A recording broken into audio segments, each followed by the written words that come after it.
Hey guys, Keely Reason here from Love Hope Adventure. I am the owner of Love Hope Adventure, where I talk about the marriage relationship, intimacy in marriage, and how you can go deeper with your spouse. And today I'm talking about romantic getaways.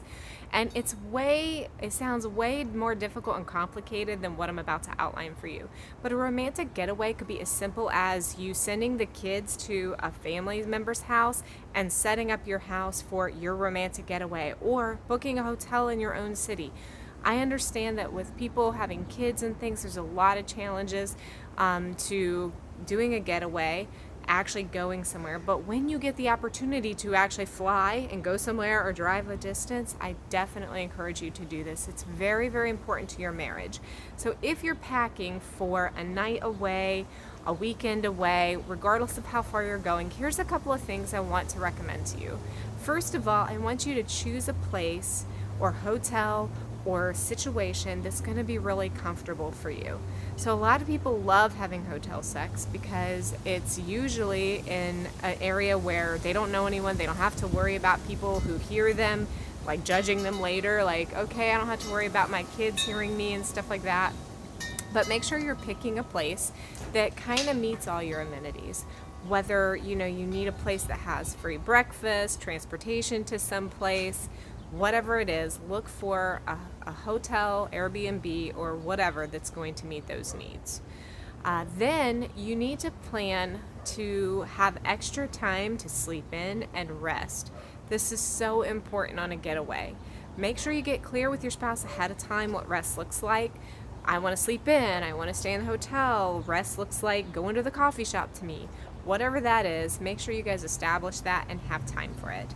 Then I recommend that you plan one activity to do with your spouse, something that you both enjoy doing. For example, Austin and I went to California a couple years ago, and we went to the Redwoods because we went to San Francisco.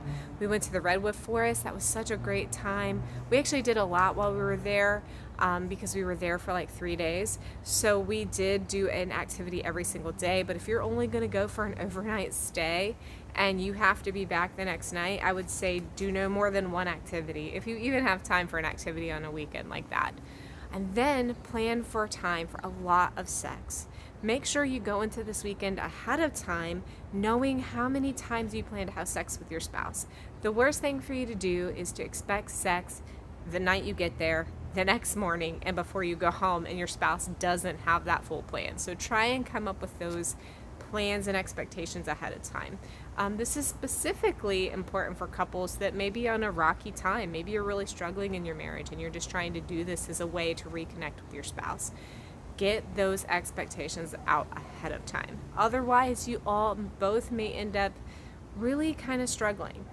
The other thing that I recommend is that you take bedroom games with you. So if you go to lovehopeadventure.com/shop, you're going to see all of the sexy bedroom games that we sell. And these are printables. So all you have to do is buy it. You get sent a PDF, print it out. If you don't have a printer at home, just send it to like the UPS store or someplace around you that does printing, like Office Max or Staples or something like that. You can easily get these things printed at a place like that. Take the games with you so that there is a plan for your sexual adventures. You want to get outside of what you would normally do for sex. So great things to take with you besides bedroom games might be sex toys. If you're interested in that, you can do like vibrator for a husband or a wife, or both of you, could use vibrators. Maybe you could use, there are something called penis sleeves for husbands. They go on the penis and stimulate kind of in a manual way. And just kind of experiment and play around. Make sure you pack your lube. Now, if you're going to get on a plane and you're not sure they're going to let you take the lube with you, especially if it's carry-on, you probably won't get it that way. Just buy it when you get there. It's really not that expensive. Buy it, throw it away before you leave. And also, make sure that you bring any sexy outfits or lingerie that you want to have. Somebody actually recommended this to me. One of our readers said, bring a blanket for the bed or the couches or wherever you plan to have sex. So if you're in a hotel room and you're like, oh, I want to have sex on other surfaces in this hotel room, bring a blanket. I highly recommend that as well. It's not something I really thought about because you don't really know what's on all of those surfaces. So those are some of my top tips for planning and preparing for your romantic getaway, look in the description below. I'm going to put a link to the blog post that I wrote about this that will have linked up all the resources and all the information that you need for the bedroom games, sex toys, things like that.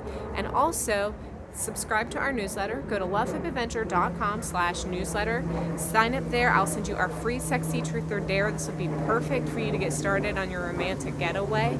And then if you go into the shop, I actually have 5 versions of Sexy Truth or Dare, and each one has different prompts. So it's basically expansion packs for every deck.